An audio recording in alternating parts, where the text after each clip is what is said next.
was a woman in her 80s surviving on cat food, the widowed wife of a retired steel worker. Her husband had worked all his life in the steel mills of central Pennsylvania with promises from big business and the union that for the 30 years of his service he would have a pension and medical care to look forward to in his retirement. Instead, he was one of the thousands who got nothing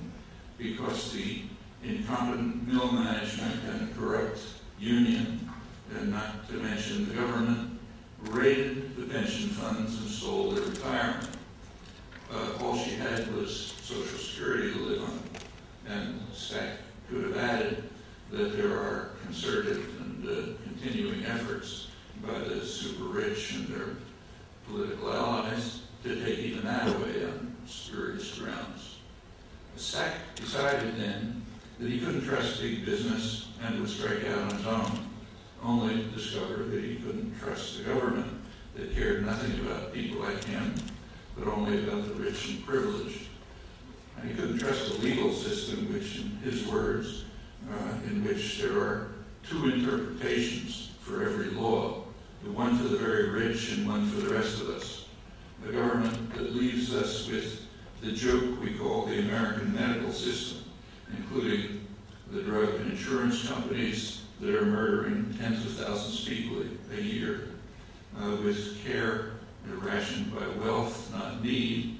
all in a social order in which a handful of thugs and plunderers can commit unthinkable atrocities, and when it's time for their gravy train to crash under the weight of their gluttony and overwhelming stupidity, the force of the full federal government has no difficulty coming to their aid within days, if not hours, and much more, which I won't repeat.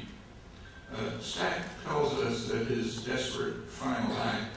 was an effort to join those who are willing to die for their freedom in the hope of awakening others from their torpor. It wouldn't surprise me if he had in mind the woman eating cat food who taught him about the real world when he was a teenager, and her husband's premature death. Her husband didn't literally commit suicide after having been discarded to the trash heap, but it's far from an isolated case, which we can add to the colossal toll of the institutional crimes of state capitalism.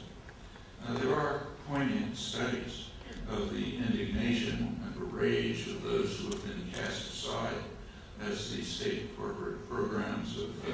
financialization and deindustrialization have closed plants and destroyed families and communities. The studies reveal the sense of acute betrayal